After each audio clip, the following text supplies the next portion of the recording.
అమ్మా నాన్నకి నేను చదువుకోకపోయినా పిల్లలు చదివించాలని ప్రతి తల్లిదండ్రులు ఉంటుంది. కానీ ఒక డిగ్రీ వరకు చేద్దాం అన్న ఆలోచన మీ అమ్మగారికి మీ నాన్నగారికి కూర్చుంటుంది. కానీ సివిల్స్ వరకు వెళ్ళాలన్న ఆలోచన ఎక్కడ వచ్చింది? ఐటీ సెక్టర్లో జాబ్ బాగుంది, ఎవ్రీథింగ్ ఈజ్ గుడ్, సో మంచి pay and earning, but we can do lot more. ఏదో ఒక మూమెంట్లో సివిల్ సర్వీసెస్ చిన్నప్పటి నుంచి డ్రీమ్ అని నాకు లేకుండే. సో 1.5-2 years జాబ్ చేశాక ఒక థాట్ ప్రాసెస్ వచ్చింది. రియల్ లైఫ్ ప్రాబ్లమ్స్ మీద వర్క్ చేసే నాకు ఒక అవకాశం దొరుకుతుంది, సో వై నాట్ అటెంప్ట్ అన్న ఒక థాట్ ప్రాసెస్తోనే అటెంప్ట్ చేశాను. సివిల్స్ అనగానే షార్ట్ టర్మ్ కదా, లాంగ్ టర్మ్, దాదాపు దానికి సంవత్సరాలకు డెడికేట్గా అయిపోతుంటారు. ఆ ఇష్యూని ఎలా మీరు షార్ట్ అవుట్ చేస్తారు? యూపీఎస్సీ క్రాక్ చేయాలి, సో దాన్ని చేయాలంటే మనం ఏం ప్రాసెస్ ఫాలో అవ్వాలి? So 1 day at a time, so syllabus complete చేయడము, మనం కొన్ని స్కిల్స్ డెవలప్ చేసుకోవడం. So skills in the sense, so చదవడంతో పాటు ఈ స్కిల్స్ ఎలా డెవలప్ చేసుకోవాలి దాని మీద ఫోకస్ చేస్తాను. అన్ని ఉన్నట్టుండగా ఒక సోషాలజీ ఎందుకు పెట్టుకున్నారు? నా graduation subject electronics and communication, అక్కడ ఎలక్ట్రికల్ ఉంది. సో మళ్ళీ చాలా కొంచెం కొత్తగా చదవాలి, హాఫ్ పేపర్స్ కొత్తగా చదవాలి. సో సోషాలజీ అంటే ఇట్స్, సో నేనేం బిలీవ్ చేస్తానంటే curiosity always pushes us to put more effort. Women empowerment మీద మీ ఫోకస్ ఏమైనా ఉంటుంది? The much needed intervention is the women empowerment. ఎక్కడికి వెళ్ళినా, ఎస్పెషల్లీ రూరల్ ఉమెన్ చూసుకున్నా, ఇంకా for example like even urban ఏరియాస్లో చాలా ఉమెన్, డిఫరెంట్ ఉమెన్కి డిఫరెంట్ ఇంటర్వెన్షన్స్ కావాలి. ఇప్పుడు rural women they can realise the potential, so అనే దాని మీద ఫోకస్ ఉంటుంది. Okay, welcome to iDream. సామాన్యుడు కూడా సివిల్స్ సాధించవచ్చు అని నిరూపిస్తున్న వారిని పరిచయం చేసే ఈ కార్యక్రమంలో ఈరోజు మన guest Sai Kiran, all India 27 rank holder. ఒక గ్రామీణ ప్రాంతంలో పుట్టి తెలుగు మీడియంలో చదువుకొని ఈ సాయి రావడం వెనుక ఆయన పడ్డ కృషి అంతా ఇంత కాదు. ఆయనతో పాటు వాళ్ళ కుటుంబ సభ్యులు ఏ విధంగా సహకరించారు, రెండో అటెంప్ట్లో 27th ర్యాంక్ సాధించడానికి ఆయన పడ్డ కష్టం ఏంటి అనే విషయాన్ని సాయి కిరణ్ అడిగి తెలుసుకోండి. సాయి కిరణ్ నమస్తే, కంగ్రాచులేషన్స్. నమస్తే sir, thank you so much. Sai Kiran, అసలు చూస్తుంటే మీరు చిన్న కుటుంబం, గ్రామీణ ప్రాంతం, చూడడానికి చక్కగా కనిపిస్తున్నావు. కానీ ఆల్ ఇండియా లెవెల్లో 27th ర్యాంక్ సాధించడం అంటే చాలా గ్రేట్. అది మన తెలంగాణ కాదు, చాలామంది తెలుగు రాష్ట్రాలు ప్రతి ఒక్కరు కూడా మిమ్మల్ని రోల్ మోడల్గా తీసుకోవాలని కోరుకుందాం. 27th ర్యాంక్ సాధించడం వెనక మీరు బుక్స్ చదివినా, ఉద్యోగం చేస్తూ చదివినా అది మాటలు చెప్పేది కాదు. మీరు పడ్డ కష్టం చాలా కనిపిస్తుంటుంది. సాధారణంగా అందరూ ఏమనుకుంటారంటే సివిల్స్ రాయాలంటే బాగా డబ్బు ఇంట పుట్టాలి, ఇంగ్లీష్ మీడియంలో చదువుకోవాలి, లేదా ఢిల్లీ వెళ్ళి రాస్తేనే సివిల్స్ వస్తాయి అనుకున్న తరుణంలో మీరు ఒక చిన్న గ్రామీణ ప్రాంతంలో చిన్న మధ్యతరగతి కుటుంబంలో పుట్టి కష్టపడి ఈ స్థాయికి వచ్చారు. ఈ జర్నీలో మీరు పడ్డ కష్టాలు ఎలాగొచ్చాయి? సివిల్స్ రాయాలని ఆలోచన ఎందుకు వచ్చింది? సెకండ్ అటెంప్ట్లో ఫస్ట్ అటెంప్ట్ ఫెయిల్ అయినప్పుడు మీరు ఏ విధంగా దాన్ని, అంటే ఆ మోటివేషన్ మీకు మీరు చేసుకున్నారా, లేదు వేరే వాళ్ళు ఎవరైనా మీకు మోటివేషన్ చేశారా? ఈ ప్రశ్నలకు సమాధానం చెప్పే ముందు సాయి కిరణ్ కుటుంబ నేపథ్యం, సివిల్స్ రాయాలని ఆలోచన ఎందుకు వచ్చింది? ఎస్ అండి, సో కుటుంబ నేపథ్యం వచ్చేసి నేను కరీంనగర్ డిస్ట్రిక్ట్, మా సొంత ఊరు అండి, వెల్చాల విలేజ్. అండ్ కుటుంబ నేపథ్యం వచ్చేసి, so my father so migrant worker, so B1Dలో పవర్ లూమ్స్లో వర్క్ చేసేవాడు. సో ఇక్కడ లైవ్లీహుడ్ లేక సో అక్కడ మైగ్రేట్ చేసి అక్కడ వర్క్ చేసేవాడు. అండ్ నేను, మా అక్క, మా అమ్మ ఇక్కడ వెల్చాల్లో ఉండేవాళ్ళం. అమ్మ వచ్చేసి బీడీ కార్మికురాలు. సో ఇది వచ్చి small background about my family. Main thing ఏంటంటే మా ఫ్యామిలీలో like we are the first generation graduates. మా అక్క అండ్ నేను ఫస్ట్ జనరేషన్ గ్రాడ్యుయేట్స్. మా ఫాదర్ వచ్చేసి 12th స్టాండర్డ్ వరకు చదువుకున్నారు. అమ్మ వచ్చేసి స్కూల్కి వెళ్ళలేదు అసలు. సో ఇదే స్మాల్ బ్యాక్గ్రౌండ్ అండి. And but the important thing ఏంటంటే వాళ్ళు చదువుకోకపోయినా, ఒక ఉద్యోగం చేయకపోయినా ఎడ్యుకేషన్ మీద చాలా ఫోకస్ చేసేవారు. అమ్మ నాన్న ఇద్దరు. సో వాళ్ళు ఇచ్చిన ప్రోత్సాహం, సో వాళ్ళు చాలా కష్టపడ్డది మొత్తం మా సిస్టర్కైనా నాకైనా మంచి ఎడ్యుకేషన్ ప్రొవైడ్ చేద్దాము అనే లైక్ మెంటాలిటీ అనే ఒక ఎన్వైరన్మెంట్లో నేను పెరిగానండి. అమ్మా నాన్నకి నేను చదువుకోకపోయినా పిల్లలు చదివించాలని ప్రతి తల్లిదండ్రులకు ఉంటుంది. మీ అమ్మగారికి నాన్నగారు కూడా అదే ఆలోచన ఉంటుంది. కానీ ఒక డిగ్రీ వరకు చేద్దాం, చదివిస్తే పిల్లలు వాళ్ళ కాళ్ళ మీద నిలబడతారు, మేము పడ్డ కష్టాలు వాళ్ళు పడకూడదనే ఆలోచన మీ అమ్మగారికి మీ నాన్నగారికి కూర్చుంటుంది. కానీ సివిల్స్ వరకు వెళ్ళాలనే ఆలోచన ఎక్కడ వచ్చింది? ఎస్, సో అందరిలాగానే సో ఫస్ట్ లైక్ నేను 10th అయిపోయింది, ఇంటర్లో మంచి చదివి ఇంటర్లో మంచి కాలేజ్ వచ్చింది. NIT వరంగల్ గ్రాడ్యుయేషన్ చేశాను ఎలక్ట్రానిక్స్ అండ్ కమ్యూనికేషన్ ఇంజనీరింగ్లో. సో అప్పుడే క్యాంపస్ ప్లేస్మెంట్ వచ్చిందండి. మంచి జాబ్, మంచి పే, ఒకటేసారి మంచి స్టాండర్డ్ ఆఫ్ లివింగ్ పెరిగింది ఫ్యామిలీకి. సో అప్పటి వరకు నాకు థాట్ లేదు సివిల్ సర్వీసెస్ అని. సో ఎందుకంటే సో చిన్నప్పటి నుంచి పెరిగిన విధానం మంచి జాబ్ చేసుకోవాలి, మంచి సంపాదించాలి, ఫ్యామిలీని బాగా చూసుకోవాలి. సో ఇక్కడ వరకు స్మాల్ థాట్ ప్రాసెస్. సో ఒక్కసారి జాబ్ వచ్చి హైదరాబాద్కి వచ్చాక ఒక 1-2 ఇయర్స్ జాబ్ చేశాక సో ఈ కాలేజ్లో పెరిగిన ఎన్వైర్న్మెంట్, జాబ్కి వచ్చి రియల్ లైఫ్లో కార్పొరేట్ వరల్డ్లోకి వచ్చిన ఎక్స్పోజర్, ఎన్వైర్న్మెంట్, సో దాని నుంచి థాట్ ప్రాసెస్ చాలా చేంజ్ అయింది. సో మన ఆలోచన దృక్పథం, థాట్ ప్రాసెస్, మన ఒక బ్రాడ్నెస్ మైండ్లో చేంజ్ అయింది. సో అప్పుడు చాలా కెరియర్ ఆపర్చునిటీస్ ఎక్స్ప్లోర్ చేస్తూ ఉండే. సో ఓకే, ఐటీ సెక్టర్లో జాబ్ బాగుంది, ఎవ్రీథింగ్ ఈజ్ గుడ్, సో మంచి pay and earning, but we can do lot more. So దీని వెనుక సో చాలా రీజన్స్ ఉన్నాయండి. అంటే లైక్ ఏదో ఒక మూమెంట్లో సివిల్ సర్వీసెస్ చిన్నప్పటి నుంచి డ్రీమ్ అని నాకు లేకుండే. సో 1.5-2 ఇయర్స్ జాబ్ చేశాక ఒక థాట్ ప్రాసెస్ వచ్చింది. బికాస్ నా ఎడ్యుకేషన్ అండ్ ఎవ్రీథింగ్ సో చాలా గవర్నమెంట్ సపోర్ట్తో నేను చదివాను. For example like scholarships and student loans, so ఇలా. And whatever the family చిన్నప్పటి నుంచి పబ్లిక్ సర్వీస్ డెలివరీ అనేది క్రూషియల్ రోల్ ప్లే చేసింది. అండ్ మా సిస్టర్ వచ్చేసి, మై సిస్టర్ ఆర్జీకేటీ భాషలో చదువుకుంది. సో త్రిపుల్ ఐటీ భాషలో 6 years. It's a government institute. So the public service delivery యొక్క important and the government role in empowering society like చాలా attractive అనిపించాయి. So then I choose a career, అంటే like ఒకసారి try చేద్దాం civil సర్వీసెస్కి, because చాలా scope ఉంది, మంచి డైవర్సిటీ ఉంది. సో నేను రియల్ లైఫ్ ప్రాబ్లమ్స్ మీద వర్క్ చేసే నాకు ఒక అవకాశం దొరుకుతుంది, యాక్చువల్ గ్రాస్ రూట్ లెవెల్లో వర్క్ చేసే నాకు ఒక ఛాన్స్ దొరుకుతుంది. సో వై నాట్ అటెంప్ట్ అన్న ఒక థాట్ ప్రాసెస్తోనే అటెంప్ట్ చేశాను. సో అండ్ సెకండ్ చేసే ముందు అమ్మా నాన్నతో డిస్కస్ చేశారా? అమ్మతో డిస్కస్ చేశాను. ఏమన్నారమ్మా? అమ్మ ఈజ్ సో హ్యాపీ. అంటే లైక్ ఇట్లా నేను ఒక డిసిషన్ తీసుకొని అటెంప్ట్ చేస్తా అంటే so happy. And second thing, నేను ఎప్పుడు జాబ్ వదిలేసి చేద్దాం అనుకోలేదు. బికాజ్ అది జాబ్ వదిలేసి చేసుకోవడం it's injustice to my family. ఎందుకంటే అప్పుడే మంచి ఒక స్టాండర్డ్ ఆఫ్ లివింగ్ పెరిగింది. సో ఇప్పుడు నేను జాబ్ వదిలేసి అన్ని వదిలేస్తే so I won't be giving good standard of living వాళ్ళకి ఇవ్వలేను. అండ్ సో అందుకే నాకు ఏమనిపించింది, చాలామంది జాబ్ చేసుకుంటూ ప్రిపేర్ అయ్యారు, క్రాక్ చేశారు. నేను ట్రై చేస్తాను, సో నాకు వీలైనంత ట్రై చేస్తాను. So let's see where it goes అన్న థాట్ ప్రాసెస్తోనే స్టార్ట్ చేశాను. ఓకే, సాధారణంగా ప్రతి తల్లి కానీ తండ్రి కానీ ఒక స్థాయి నుంచి కొడుకుని తీసుకొచ్చి ఒక స్థాయిలో కూర్చోపెట్టాక పెళ్లి చేసి నా బాధ్యత తీర్చుకుందాం అనే భావనలో ఉంటారు. కానీ మీ అమ్మగారు ఇంకా పైకి చదువుతానంటే ఒప్పుకున్నారా? లేదు నీకు పెళ్లి చేస్తాను బాధ్యత తీర్చుకుంటా అన్నారా? లేదండి, అట్లా బాధ్యత ఏం లేదు. మా అమ్మ ఎప్పుడు లైక్ ఒక ఆస్పిరేషన్స్ ఉంటాయి, సో సపోర్టివ్. సో పెళ్ళి తొందర అని ఏం లేకుండే అండి. సో చాలామంది మా అమ్మ కాకుండా రిలేటివ్స్, ఇంటి పక్కల వాళ్ళు, ఓకే మీ కొడుకు జాబ్ వచ్చింది ఇంకేంది పెళ్ళి అని అనేవాళ్ళు చాలామంది ఉన్నారు. సో చుట్టుపక్కల రిలేటివ్స్లో వాళ్ళు. బట్ ఎప్పుడు మా అమ్మ నేను నేను ఇట్లా సివిల్ సర్వీస్కి ప్రిపేర్ అవుతా అంటే ప్రిపేర్ అవ్వు, అండ్ సో ఇలాంటి టాపిక్స్ ఎప్పుడు నా దగ్గరికి తీసుకురాలేదు. అండ్ సివిల్ సర్వీసెస్లో ప్రిపేర్ అయ్యేటప్పుడు నేను జాబ్ చేసుకుంటూ ప్రిపేర్ అయ్యాను. సో ఇంటికి వెళ్ళడం అయినా, సో ఇంట్లో కొన్ని రెస్పాన్సిబిలిటీస్ ఉంటాయి యాజ్ ఎ సన్, అవి కూడా చాలా నేను దగ్గర ఉండలేకపోయాను. బట్ స్టిల్ మా మదర్ ఆ ఇయర్స్లో తను ఒక్కతే లైక్ చాలా వర్క్ స్థానంతో తను చేసుకొని అండ్ మా రిలేటివ్స్ హెల్ప్తోని సో అట్లా ముందుకెళ్ళండి. ఇంకా పని చేస్తున్నారు అమ్మగారు ఇప్పుడు కూడా? లేదండి, నాకు జాబ్ వచ్చాక 1.5-2 ఇయర్స్కి మానిపించేసారా? ఓకే, సివిల్స్ రాద్దాం అనుకున్నారు. మీకు అంటే ఇంకా పైకి వెళ్ళాలి, సొసైటీకి ఏదో చేయాలని ఇంటెన్షన్తో మీరు తీసుకున్నారు.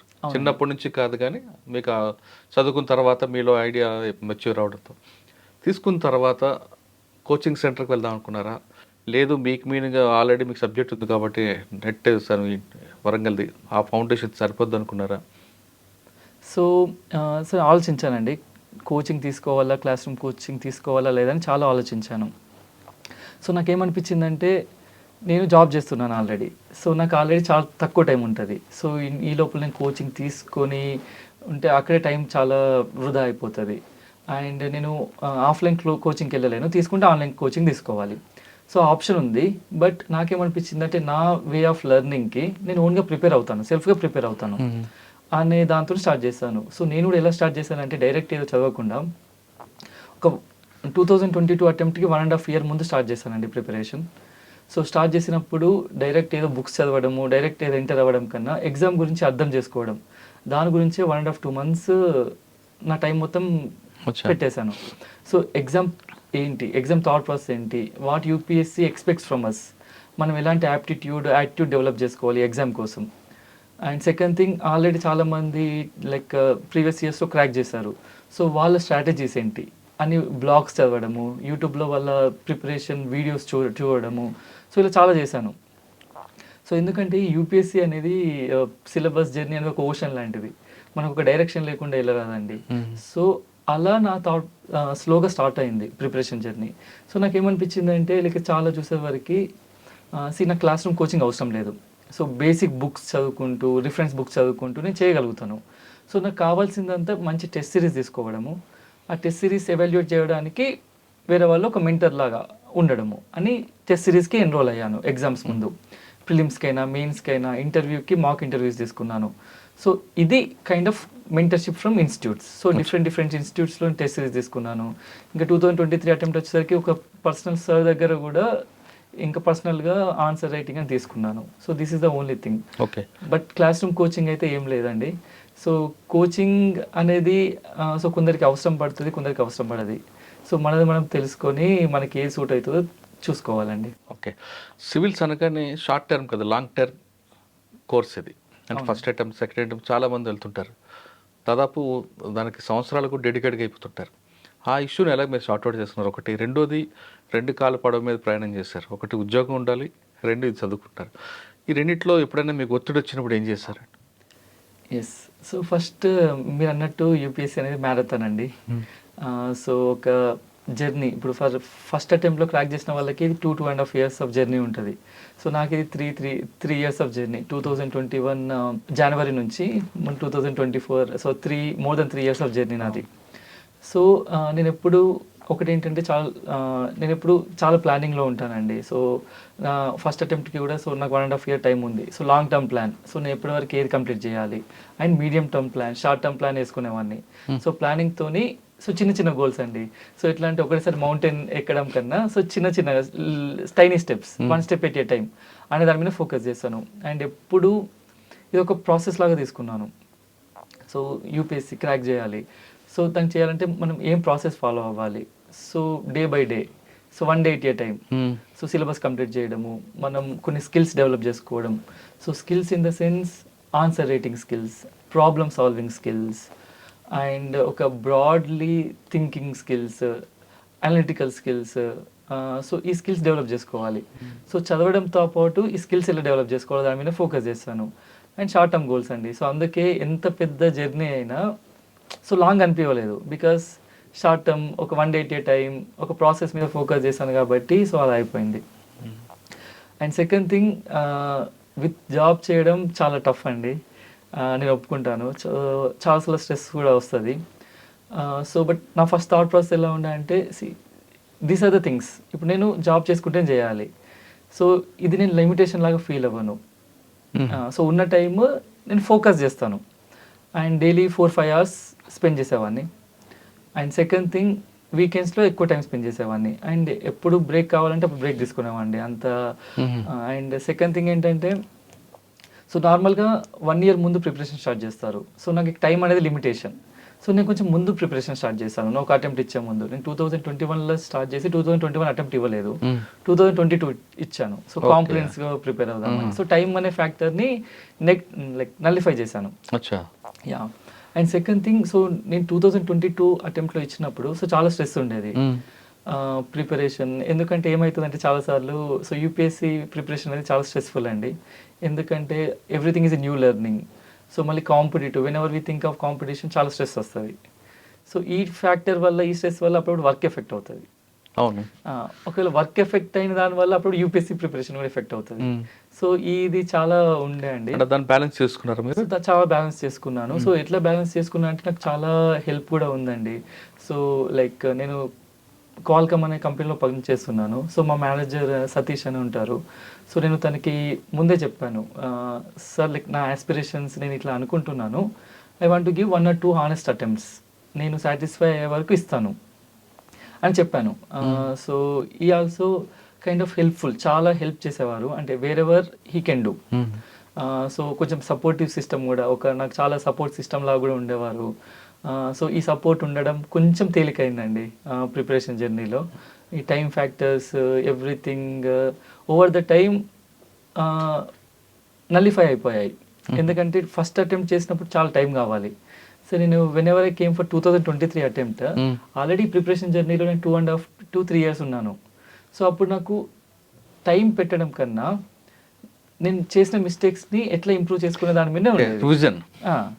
సో రివిజన్ చేసుకోవడము, నేను ఏం మిస్టేక్స్ చేశాను 2022లో, 2023లో ఎట్లా ఇంప్రూవ్ చేసుకోవాలి అని ఇంప్రూవింగ్ ఫ్యాక్టర్ మీద ఉండేది. సో అప్పుడు మోర్ దెన్ టైమ్ మనకు కావాల్సింది ఫోకస్.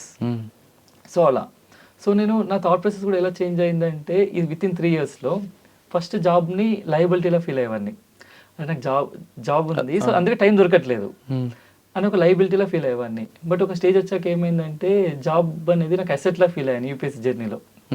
సో ఎందుకంటే నాకు బ్యాకప్ ప్లాన్ ఉంది, ప్లాన్ బి ఉంది. అండ్ సో జాబ్ వల్ల నాకు చాలా ఎక్స్పోజర్ వస్తుంది. డైలీ చాలా మందిని మీట్ అవ్వడము, చాలా మందితో మాట్లాడడం వల్ల ఎక్స్పోజర్ వస్తుంది. That kind of helps for interview also.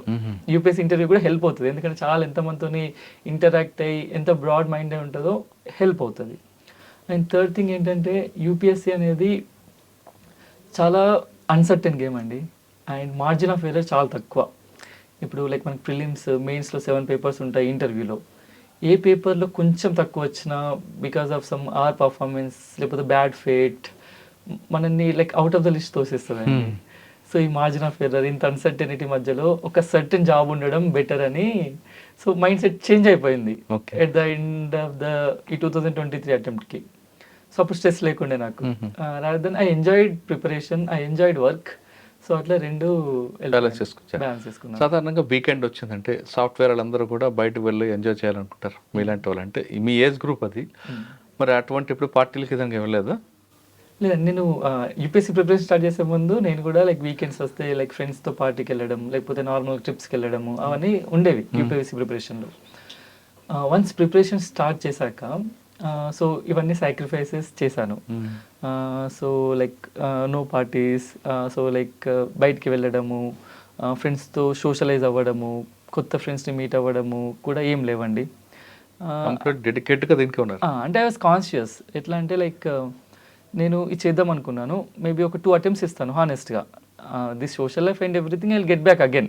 ఇప్పుడు యూపీఎస్సీ క్రాక్ చేయకుండా నాకు గెట్ బ్యాక్ వస్తాను. సో ఇది ఒకటి. అండ్ సెకండ్ థింగ్, పార్టీస్కి అట్లా వెళ్ళకపోయేవాడిని. బట్ నా ఫ్రెండ్స్తో మాత్రం, నా క్లోజ్ ఫ్రెండ్స్తో ఉంటారండి, కొంత college friends, office friends and childhood friends, వాళ్ళతో మాత్రం రిలేషన్ అలానే ఉండేది.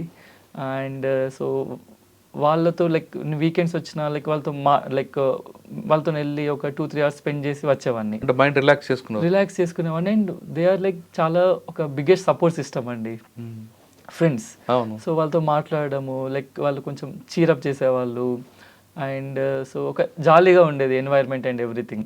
సో ఎట్లా అంటే సో చాలామంది ఫ్రెండ్స్ ఇప్పుడు నాకు కాలేజ్ నుంచి friends, so 10-year decade long friendship. So ఎలా ఉంటుంది, మనకి వాళ్ళకి మొత్తం తెలిసి ఉంటుంది. సో ఒక బిగ్గెస్ట్ సపోర్ట్ సిస్టమ్. అండ్ ఒకటి ఏంటి చెప్పగలుగుతానంటే, యూపీఎస్సీ జర్నీలో నా రోల్ ఎంత ఉందో నా ఫ్యామిలీ ఫ్రెండ్స్ రోల్ కూడా అంతే ఉంది నేను క్రాక్ చేయడానికి.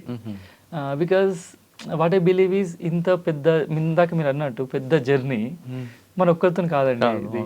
ఎందుకంటే ఇది ఓన్లీ నాలెడ్జ్ టెస్ట్ కాదు.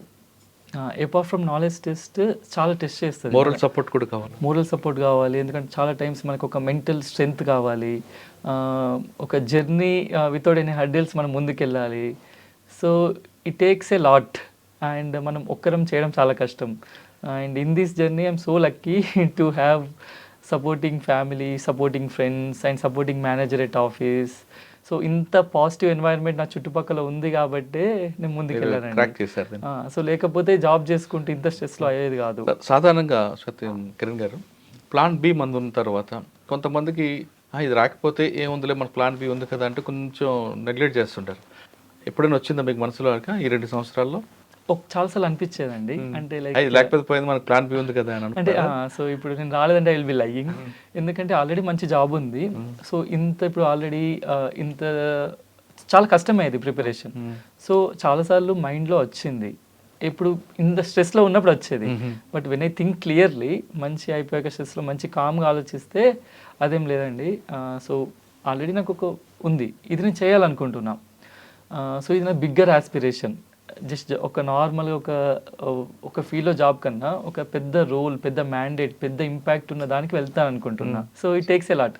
సో నేను దాన్ని ట్రై చేద్దాం అంతే అని పెట్టుకున్నానండి. అండ్ నేను ఇంకొకటి హానెస్ట్గా స్టార్ట్ చేసినప్పుడు 2 or 3 అటెంప్ట్స్ అనుకున్నాను. సో 2 or 3 అటెంప్ట్స్లో నేను నా బెస్ట్ ఇస్తాను. ఒకవేళ అవుతే క్లియర్ అవుతుంది, లేకపోతే I tried. But when I want to give up I should have that. నాకు కాన్ఫిడెన్స్ ఉండాలి, నేను 100% ఇచ్చి నా రాలేదు, గివ్ అప్ ఇస్తా అన్న మైండ్ సెట్ ఉండేదండి. సో నేను అందుకే ఎప్పుడు నా 100% బెస్ట్ ఇవ్వడానికే ట్రై చేశాను. సో 2022 అటెంప్ట్లో క్లియర్ అవ్వలేదు. సో అప్పుడు ఇంటర్వ్యూకి వెళ్ళానండి. ప్రిలిమ్స్ అయిపోయింది, మెయిన్స్ అయిపోయింది, ఇంటర్వ్యూ వరకు వెళ్ళాను. సో ఇంటర్వ్యూ రిజల్ట్స్లో 19 or 20 మార్క్స్తో మిస్ అయింది. సో అప్పుడు ఒక రోజు బాధ అనిపించింది. నాకన్నా ఇంకా మా ఫ్రెండ్స్, ఫ్యామిలీ ఎక్కువ బాధపడ్డారు. సో నాకు అప్పుడే ఏమనిపించింది అంటే, సో వెంటనే రియలైజేషన్ నెక్స్ట్ డే, నేను బెస్ట్ ఇవ్వలేదు. సో మెయిన్స్లో నా పెర్ఫార్మెన్స్ బెస్ట్ లేదు, ఇంటర్వ్యూలో కూడా నా బెస్ట్ ఇవ్వలేదు. సో అప్పుడు నేను ర్యాంక్ ఎక్స్పెక్ట్ చేయొద్దు. అవును, అంతే. సో ఇంకొక అటెంప్ట్ ఇస్తాను. సో ఇంకో అటెంప్ట్ ఎట్లా ఇస్తానంటే, నా సైడ్ నుంచి నేను ఇంతకన్నా ఎక్కువ చేయలేను. సో నా బెస్ట్ ఇస్తాను. ఒకవేళ ఇంకా నా బెస్ట్ ఇచ్చి రాకపోతే maybe my best is not enough for UPSC. అవును. సో అదే మైండ్ సెట్ ఉండేది. సో 2023 అటెంప్ట్ ఇచ్చాక అనిపించిందండి, లైక్ మెయిన్స్ రాసాక. ఆప్షన్ ఏం తీసుకున్నారు మీరు? నా ఆప్షన్ సోషియాలజీ. అన్ని ఉన్నట్టుండగా ఒక సోషియాలజీ ఎందుకు పెట్టుకున్నారు మీరు? చాలా 16-18 ఉంటాయి. చాలా ఉంటాయి అండి. సో ఒకటి ఏంటంటే, ఫస్ట్ నా గ్రాడ్యుయేషన్ సబ్జెక్ట్ ఉందా లేదా అని చూసాను. నా graduation subject electronics and communication, అక్కడ ఎలక్ట్రికల్ ఉంది. సో మళ్ళీ చాలా కొంచెం కొత్తగా చదవాలి, హాఫ్ పేపర్స్ కొత్తగా చదవాలి. అండ్ సెకండ్ థింగ్ ఏంటంటే, సో అందుకే తీసుకోలేదు, బికాస్ మళ్ళీ టెక్నికల్ అని. సెకండ్ థింగ్ ఏంటంటే, సోషియాలజీ అనేది కొంచెం కైండ్ ఆఫ్ ఇంట్రెస్ట్ పెరిగిందండి. సో సోషియాలజీ అంటే ఇట్స్ స్టడీ ఆఫ్ సొసైటీ అంతే. సో చదువుతూ ఉంటే కొంచెం ఇంట్రెస్ట్ వచ్చేది, సొసైటీని ఒక డిఫరెంట్ యాంగిల్లో చూడొచ్చు అనేది ఒక ఇంట్రెస్ట్ ఉండే. ప్లస్ రిసోర్సెస్ అవైలబిలిటీ కూడా చాలా బాగానే ఉంది సోషియాలజీ, అండ్ చాలామంది తీసుకొని స్కోర్ చేస్తున్నారు. ప్లస్ మెయిన్గా ఒక క్యూరియాసిటీ ఉండేదండి. సో నేనేం బిలీవ్ చేస్తానంటే, curiosity always pushes us to put more effort. ఆ క్యూరియాసిటీ లేకపోతే అప్పుడప్పుడు జర్నీ కష్టం అవుతుంది. సోషియాలజీ అనేది ఒక క్యూరియాసిటీ ఇచ్చింది ప్రిపరేషన్ జర్నీలో. సో దట్ కైండ్ ఆఫ్ చాలా హెల్ప్ చేసిందండి సోషియాలజీ. ఓకే, ఫస్ట్ అటెంప్ట్లో రాలేదు, సెకండ్ అటెంప్ట్కి వెళ్ళారు, సెకండ్ ప్రిలిమ్స్ మెయిన్స్ వచ్చింది. ఇంటర్వ్యూకి వెళ్ళినప్పుడు మీ ఫీలింగ్స్ ఏంటున్నాయి? ఆల్రెడీ ఒకటి అయిపోయింది, సెకండ్ అటెంప్ట్ వస్తుందా రాదా అనుకున్నారు. ఫస్ట్లో మీరు చెప్తున్నట్లుగా ఇది నేను చేయగలనా లేదా అని డిసైడ్ అవుతాను అనుకున్నారు. సో ఇంటర్వ్యూకి వెళ్ళేసరికి అప్పటికి నాకు మెయిన్స్ బాగానే ఇచ్చాను. సో మెయిన్స్లో చాలా లాస్ట్ ఇయర్కి ఇంప్రూవ్మెంట్ ఉంటుంది. అలాగే ఇంటర్వ్యూకి కూడా లాస్ట్ ఇయర్ కన్నా బెటర్గా ప్రిపేర్ అయ్యాను. సో లాస్ట్ ఇయర్కి ఈ ఇయర్కి నాకు ఇంటర్వ్యూలో సేమ్ నాలెడ్జ్ ఉండేదండి. బట్ ఓన్లీ ఏంటంటే ఈసారి ఇంకొంచెం ఎక్కువ కాన్ఫిడెన్స్, ఎక్కువ ప్రిపేర్ అయ్యాను ఇంటర్వ్యూకి. అండ్ ఇంటర్వ్యూకి కూడా ఇంకొక మా ఫ్రెండ్తోని డైలీ ఇంటర్వ్యూ ప్రాక్టీస్ చేసేవాడిని, అది చాలా హెల్ప్ అయిందండి. సో ఈ కాన్ఫిడెన్స్తోని నేను ఇంటర్వ్యూ ఎలా క్వశ్చన్స్ వచ్చినా ట్యాకిల్ చేయగలుగుతా అన్న కాన్ఫిడెన్స్ 2023 అప్పుడు ఉండే. ఫస్ట్ అటెంప్ట్లో ఆ కాన్ఫిడెన్స్ లేకుండా అండి, సెకండ్లో వచ్చింది. సెకండ్లో కాన్ఫిడెన్స్ వచ్చింది. ఎందుకంటే నేను ఇక నా బెస్ట్ ఇచ్చాను, నేను ప్రిపేర్ అయ్యే కాడికి ప్రిపేర్ అయ్యాను. సో ఇదే కాన్ఫిడెన్స్తో వెళ్ళిపోదాం, let's see where it takes us అంతే. అదే కాన్ఫిడెన్స్తో వెళ్ళాను. రూమ్ బయటకి వచ్చాక కూడా ఒక ఫుల్ఫిల్మెంట్ అయితే ఉంది. ఓకే, క్వశ్చన్స్ ఎలా అడిగిన వాళ్ళు నేను బాగానే బ్యాలెన్స్డ్గా, ఆప్టిమిస్టిక్గా వ్యూ తీసుకొని ఆన్సర్ చేశాను. సో అని ఒక కాన్ఫిడెన్స్ లెవెల్ కొంచెం పెరిగి ఒక్కటి అనిపించింది. రూమ్లోకి వెళ్ళిన తర్వాత అట్మాస్ఫియర్ ఎలాగ మీకు ఎంజాయ్ చేశారు? చాలా హార్ష్గా ఉందా, కూల్గా ఉందా, హాట్గా ఉందా ఇంటర్వ్యూ రూమ్లో? సో ఇంటర్వ్యూ రూమ్ వచ్చేసి ఒక రౌండ్ టేబుల్ ఉండేదండి. అండ్ సో రౌండ్ టేబుల్ చుట్టూ సార్ 5 members, సార్ అందరూ like male member board. So నేను ఒక్కని, సో క్లోజ్. సో ఇట్లాంటి ఒక రౌండ్ టేబుల్, అదర్ సార్ ఈ జస్ట్ ఒక 1 hand distance from me. So అంత క్లోజ్ ఉండేది. సో ఎలా అయిపోయిందంటే, ఒక క్వశ్చన్ అండ్ ఆన్సర్ ఏదో వైవా టైప్ కన్నా ఒక రౌండ్ టేబుల్ డిస్కషన్, ఒక టాపిక్ తీసి. అంటే ఫ్రెండ్లీ మూమెంట్ కనిపించిందా? Friendly in the sense friendly ఏం లేదండి. సో చాలా కొంచెం కొన్ని క్వశ్చన్స్లో ఫ్రెండ్లీ ఉండే, వాళ్ళు నవ్వారు, నేను నవ్వాను. కొన్ని ఇట్లలో కొంచెం డిబేట్ మోడ్లో కూడా వెళ్ళింది. సో నేను చెప్పిన దానికి వాళ్ళు అగ్రీ చేయలేదు. సో వాళ్ళు ఇంకో వేరే కొత్త పాయింట్ యాడ్ చేయడము. సో ఇలా వెళ్ళిపోయిందండి. సో ఫ్రెండ్లీగా. మీకు హాఫ్ అన్ అవర్లో బాగా టఫ్ అనిపించిన క్వశ్చన్ ఏంటంటే అక్కడ ఇంటర్వ్యూలో? చాలా క్వశ్చన్స్ అడిగారండి. ఒకటి ఏంటంటే ఒక ఇండియా సివిలైజేషనల్ ఇథోస్ నుంచి మనం ఇప్పుడు అడ్మినిస్ట్రేషన్‌లో ఫుట్ ప్రింట్ లేదు అన్న దాని మీద ఒక 5 టు ఆల్మోస్ట్ 10 మినిట్స్ డిస్కషన్ ఆ టాపిక్ మీద నడిచిందండి. ఇప్పుడు ఫర్ ఎగ్జాంపుల్ వేరే యూరోపియన్ సొసైటీలో తీసుకుంటే వాళ్ళ సివిలైజేషనల్ ఫుట్ ప్రింట్స్ వాళ్ళ అడ్మినిస్ట్రేషన్ గవర్నెన్స్‌లో ఉంటాయి. ఎడ్యుకేషన్ సిస్టమ్ మీదనే ఉంటాయి. సో మనది అక్కడ లేదు. సో దానికి రీజన్స్ అని ఇండిపెండెన్స్ తర్వాత మనం ఆ స్టెప్స్ తీసుకున్నామా లేదా, సో డిఫరెంట్ గవర్నమెంట్స్ ఎలా తీసుకున్నాయి స్టెప్స్, సో కైండ్ ఆఫ్ కొంచెం కాంట్రవర్షియల్ సైడ్ వెళ్ళాయి. బట్ చాలా బ్యాలెన్స్డ్గా ఆన్సర్ చేశాను, ఆబ్జెక్టివ్గా బ్యాలెన్స్డ్గా రీజనింగ్గా ఆన్సర్ చేశాను. So maybe that kind of help me. బోట్లో 5 మెంబర్స్ ఉన్నారు. మీరు ఐ కాంటాక్ట్ ఎవరికి ఇచ్చారు? అందరికి ఇచ్చారా? ఓన్లీ చైర్మన్కి ఇచ్చారా? సో ఎవరు క్వశ్చన్ అడిగితే వాళ్ళకి ఎక్కువ ఐ కాంటాక్ట్. సో అప్పుడప్పుడు మేబీ అందరూ క్యూరియస్గా వింటున్నారు కాబట్టి సమ్ టైమ్స్ మనం అందరినీ ఎంగేజ్ చేయాలి కదా. సో సమ్ టైమ్స్ మేబీ ఒక 10 or 15% ఆఫ్ ద టైం వేరే మెంబర్స్ని కూడా చూడడం జరిగిందండి. మీ బాడీ లాంగ్వేజ్ కూడా ఒకసారి వాళ్ళు అబ్జర్వ్ చేస్తుంటారు. చాలా అబ్జర్వ్ చేస్తారండి. మీరు మీ కూర్చున్న పొజిషన్ దగ్గర నుండి కంఫర్ట్ పొజిషనా కాదని, మీరు కంఫర్ట్ పొజిషన్లో కూర్చున్నారా? కంఫర్ట్ పొజిషన్లో కూర్చున్నా అండి. సో నార్మల్గా ఇలాగే రిలాక్స్ అయ్యి కూర్చున్నాను. సో వాళ్ళు చూస్తారు మనం ఎంత స్ట్రెస్ అవుతున్నామా, ఎలా ఉంది, డిగ్నిఫైడ్ ఉన్నామా అని చూస్తారండి. సో రైట్, అది కూడా మనకు ఒక ప్లస్ పాయింటే కదా. అన్ని ప్లస్ పాయింట్, ఎందుకంటే ఇది ఒక పర్సనాలిటీ టెస్ట్.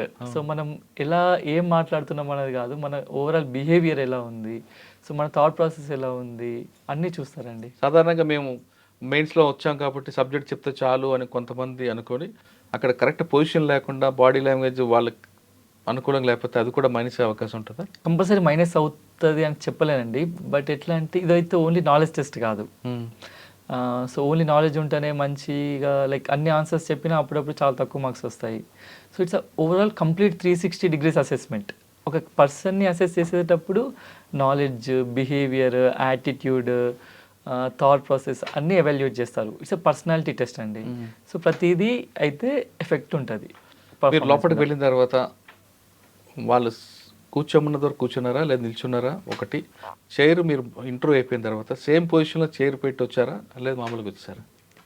సో వెళ్ళాక పర్మిషన్ అడిగి కూర్చుందామండి. సో నార్మల్గా మనం ఎక్కడికి వెళ్ళాక ఫార్మల్ సెట్టింగ్స్లో పర్మిషన్ అడిగి కూర్చుంటాం. పర్మిషన్ అడిగి కూర్చున్నాను. అండ్ సేమ్ లైక్ చైర్ కూడా, so it's a just normal behaviour. మనం చైర్ ఎలా తీసుకున్నామో అలానే పొజిషన్లో పెట్టేసి రావడం నార్మల్ బిహేవియర్ అండి. అంటే కొంతమంది అక్కడ విడిచిపెట్టి వస్తుంటారు, అది కూడా బాడీ లాంగ్వేజ్కి మైనస్ అవుతాము కదా మన బిహేవియర్కి. ఏమండి అంత గమనించలేదు వేరే వాళ్ళు అలా చేస్తారని. So maybe okay.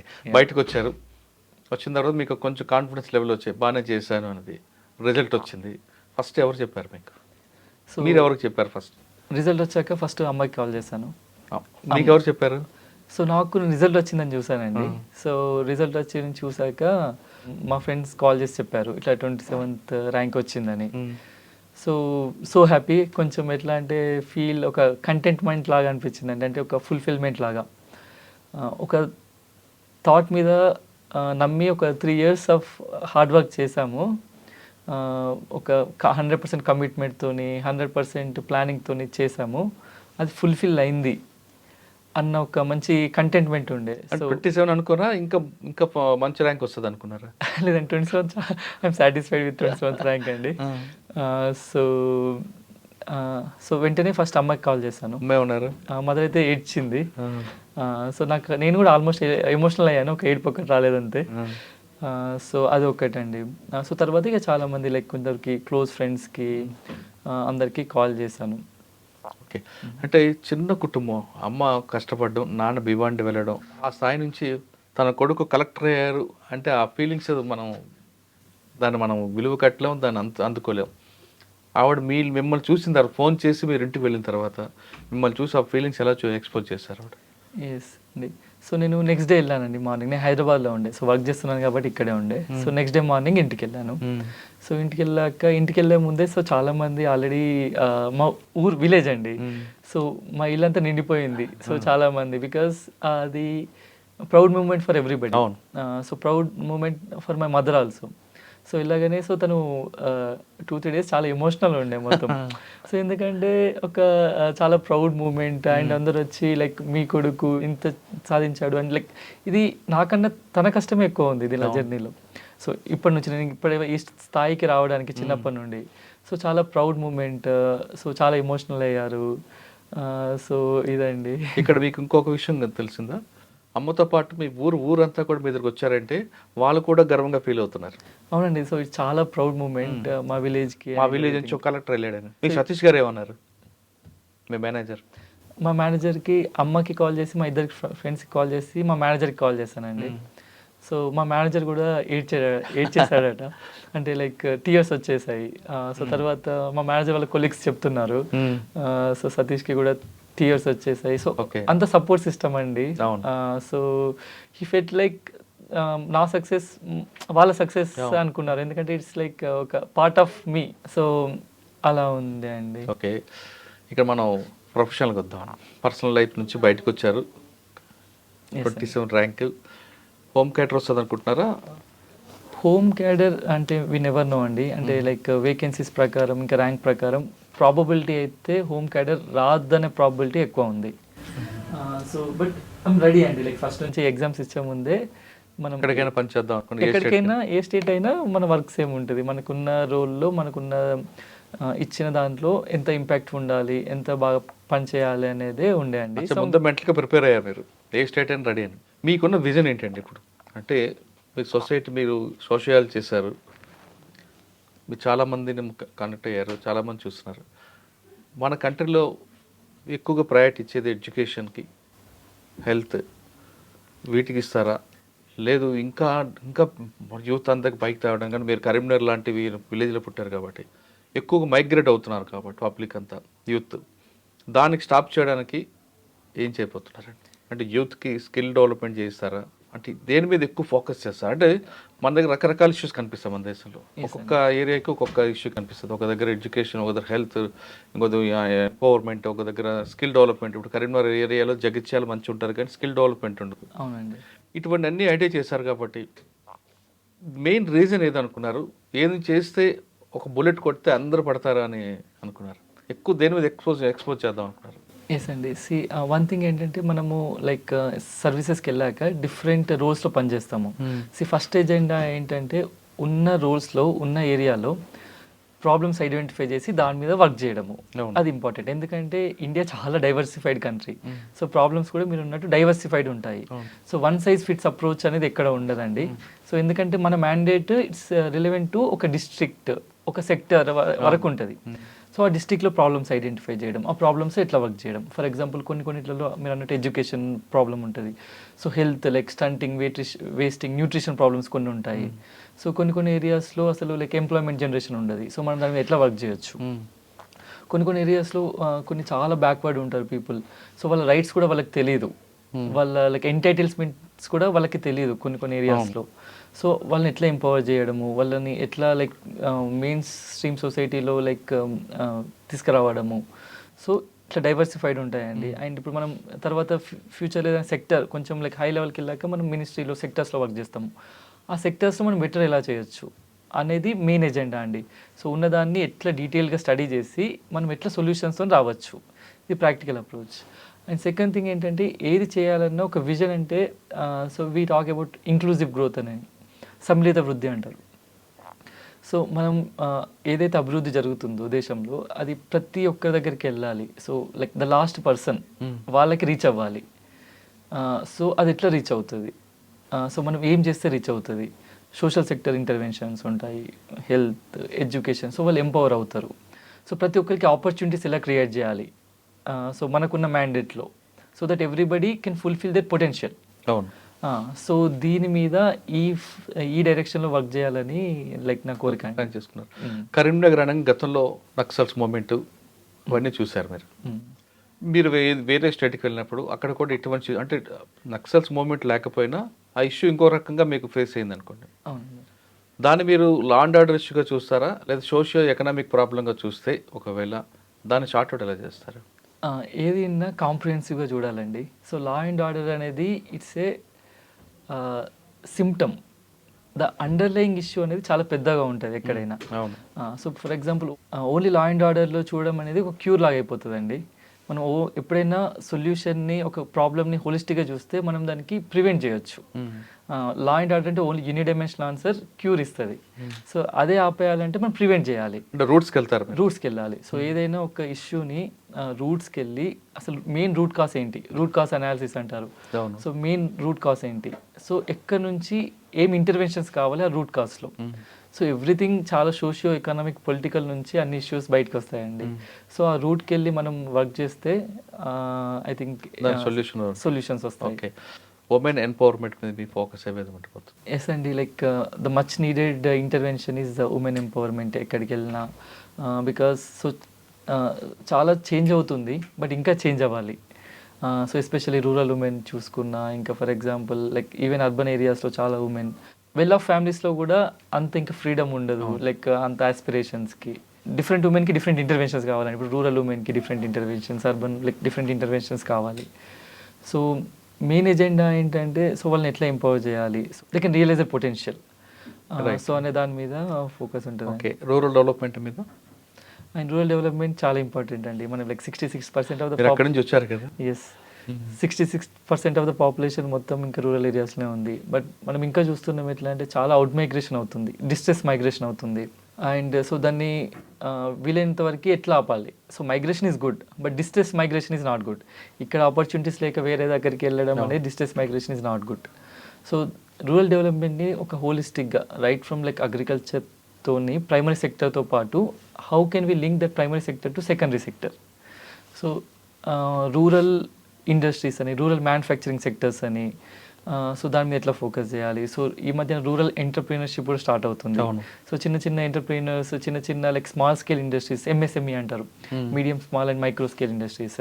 సో అవి రూరల్ ఏరియాస్లో మనం ఎట్లా ఎస్టాబ్లిష్ చేయొచ్చు. సో ఎందుకంటే ఒక గ్రూప్ ఆఫ్ ఎంప్లాయ్మెంట్ అక్కడే క్రియేట్ అవుద్ది.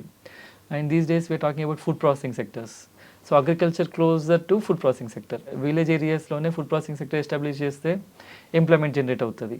సో రూరల్ డెవలప్మెంట్ అవుతుంది. And connectivity to rural areas.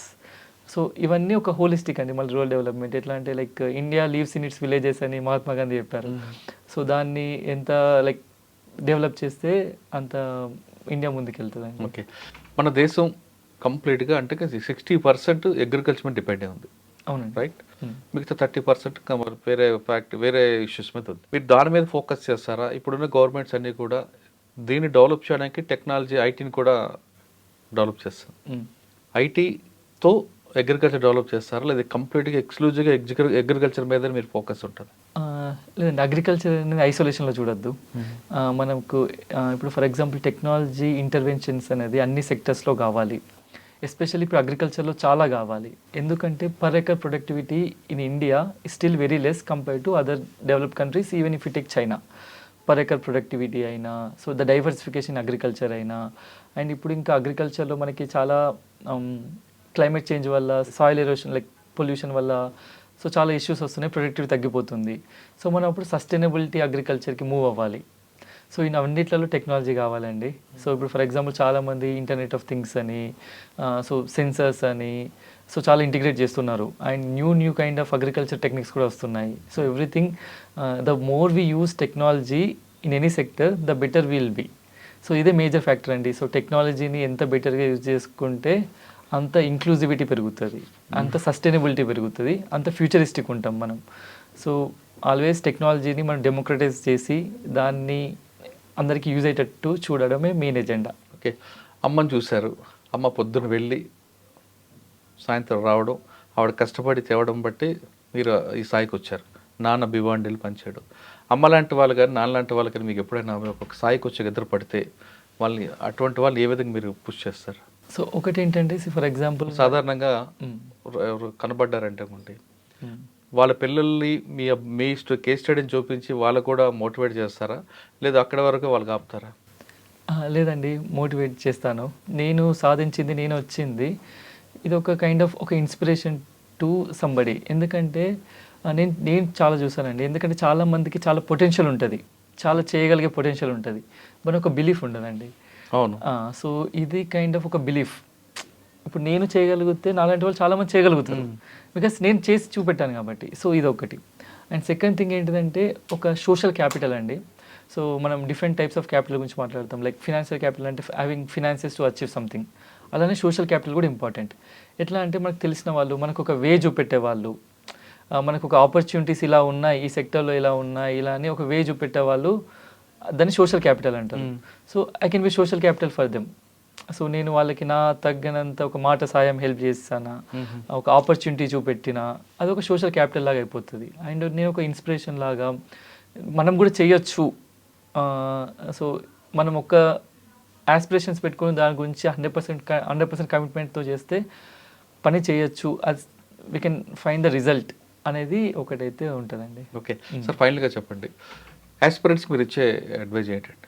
So actually main advice ఏంటంటే, యూపీఎస్సీ అనేది ఒక చాలా మ్యారథాన్ అండి. సో ఫస్ట్ ఏంటంటే మనము లైక్ ఎగ్జామ్ డిమాండ్ గురించి చాలా అర్థం చేసుకోవాలి, అర్థం చేసుకొని ప్రిపేర్ అవ్వాలి. అండ్ సెకండ్ థింగ్ ఏంటిదంటే always preparation should be feedback loop approach అంటారు. సో మనం ఎట్లా అంటే ఒక డైరెక్షన్ లెస్ లేకుండా వెళ్ళొద్దు. ఎప్పటికప్పుడు మనం చేస్తుంది కరెక్టా కాదా, మనం కరెక్ట్ స్ట్రాటజీ ఉందా లేదా అనేది ఒక ఫీడ్బ్యాక్ లూప్ అప్రోచ్. సో ముందుకెళ్ళాలి, ఫీడ్బ్యాక్ తీసుకొని కరెక్ట్ డైరెక్షన్లో కోర్స్ కరెక్షన్ చేసుకుంటూ ఉండాలి, ఆల్వేస్ కోర్స్ కరెక్షన్ చేసుకుంటూ ఉండాలి. సో ఆ అది ఎప్పుడు వస్తుంది, సెల్ఫ్ అసెస్మెంట్, ఒక ఇంట్రోస్పెక్షన్తో వస్తుందండి. అండ్ థర్డ్ థింగ్, సో చాలా ఆబ్జెక్టివ్గా సైంటిఫిక్గా ఈ ఎగ్జామ్ని తీసుకోవాలి అండ్ అలానే ప్రిపేర్ అవ్వాలి. అండ్ ఇంకొకటి ఏంటంటే లైక్ సో చాలామందికి చాలా పొటెన్షియల్ ఉంటుందండి. అండ్ సో ఏమవుతుందంటే is a highly competitive exam. So success rate maybe less than 1%, 0.5% ఉంటుంది ఈ ఎగ్జామ్ జర్నీలో. సో చాలామంది డిజర్వింగ్ పీపుల్ కూడా అవుట్ ఆఫ్ ద లిస్ట్ ఉంటారు. సో అట్లని we shouldn't lose the confidence, because నేను చాలామందిని చూసాను లైక్ చాలా ప్రైమ్ ఇయర్స్ పెట్టి ఒకవేళ రాకపోతే లైక్ కాన్ఫిడెన్స్ లూజ్ అవ్వడము, ఇంకా వేరే యాక్టివిటీస్ చేసిన కాన్ఫిడెన్స్ లూజ్ అవ్వడం అది చాలా ఉంటుందండి. సో నేనేం చెప్తానంటే లైక్ ఎవ్రీబడీ ఈజ్ డిజర్వింగ్, లిస్ట్లో ఉన్న వాళ్ళు, లిస్ట్ బయట వచ్చిన వాళ్ళు కూడా సో చాలా డిజర్వింగ్ అండ్ ఈక్వల్ పొటెన్షియల్ ఉంటుందండి. ఇప్పుడు నాకు 2 digit ర్యాంక్ వచ్చినంత మాత్రాన I'm not better compared to maybe some people out of the list. Everybody చాలా పొటెన్షియల్ ఉంటుంది, ఎవ్రీబడి చాలా హార్డ్ వర్క్ చేశారు. బట్ ఈ యూపీఎస్సీ ప్రాసెస్ అలాంటిది. సో మనం అప్పుడు ఎంత హార్డ్ వర్క్ చేసినప్పుడు అవ్వదు. సో చాలా పర్మిటేషన్స్ అండ్ కాంబినేషన్స్ ఉంటాయి. So don't lose the confidence. ఇద్దాం అనుకున్న అటెంప్ట్స్ హానెస్ట్గా 100% కమిట్మెంట్తో ఒక డైరెక్షన్తో ఇవ్వాలి. ఒకవేళ కాకపోతే okay, we can do other better things in life. ఎందుకంటే సివిల్ సర్వీసెస్ ఒక్కటే కాదండి, where we can contribute to the society. So చాలా ఉన్నాయి, ఇంకా చాలా బెటర్వి ఉన్నాయి, ఇంకా చాలా లైక్ సో మనకి ఇంట్రెస్ట్ ఏదో ఉంది. ఒకవేళ ఇది కాకపోతే వేరే ఫీల్డ్లో బెటర్ చేద్దాము. బట్ ఎట్లాంటి ఈ ప్రిపరేషన్లో కాకపోతే కాన్ఫిడెన్స్ లూజ్ అవ్వడము అనేది అయితే లైక్ ఉండొద్దు. సో అదొకటి చిన్న చెప్పాలనుకున్నానండి. ఎందుకంటే like I saw personally, so చాలామంది కొంచెం కాన్ఫిడెన్స్ లూజ్ అవ్వడం లైఫ్లో, అండ్ ఆ జీల్ పోతుందండి, ఆ ఎంతూజియాజం పోతుంది. సో హార్డ్ వర్క్ చేద్దాం, 100% కమిట్మెంట్తో వస్తే వెల్ అండ్ గుడ్. సో లేకపోయినా we can do other good things in life. Yeah అలాగే. సివిల్ సర్వీస్ అనేది ఇది లెంగ్తీ ప్రాసెస్ కాబట్టి మీరు చదువుతున్నప్పుడు ఒక్కసారి ఫీడ్బ్యాక్ కూడా తీసుకుంటే బెటర్ అంటారు సాయి కిరణ్. అంతేగాని కంటిన్యూ చదువుకుని వెళ్ళి రాలేదని డిసప్పాయింట్ అయ్యి దాంతో మనం నమ్మకాన్ని కోల్పోకుండా అప్పుడప్పుడు మనం చదివిన ఫీడ్బ్యాక్ తీసుకోవడం చేస్తే కరెక్ట్గా స్టెప్ బై స్టెప్ వెళ్తా అంటూ తన ప్లాన్ ఆఫ్ యాక్షన్ చెప్పారు. కానీ సివిల్స్ రాలేదని మాత్రం డిసప్పాయింట్ అయితే కావద్దు, మీరు ఇంకా మంచి రంగాల్లో మనం సాధించవచ్చు అంటూ అతను చాలా కేస్ స్టడీ చెప్తున్నారు. సామాన్యుడు కూడా సివిల్ సాధించవచ్చు అని నిరూపించిన సాయి కిరణ్కి మన అందరం కూడా హ్యాట్స్ ఆఫ్ చెప్దాం. ప్రతి ఒక్కరు కూడా ఈ స్టోరీ ఇన్స్పైర్కి తీసుకుంటే ఏ మనిషి అయినా సాధించవచ్చు, అంటే కృషి ఉంటే మనిషి ఎక్కడికైనా వెళ్ళొచ్చు అనే విషయాన్ని సాయి కిరణ్ రుజువు చేశారు. ఇది సాయి కిరణ్తో ఎక్స్క్లూజివ్ ఇంటర్వ్యూ. వచ్చే వారం మరొక ఇష్టం మళ్ళీ కలుద్దాం. అంతవరకు నమస్తే. Thank you very much so much Sai Kiran.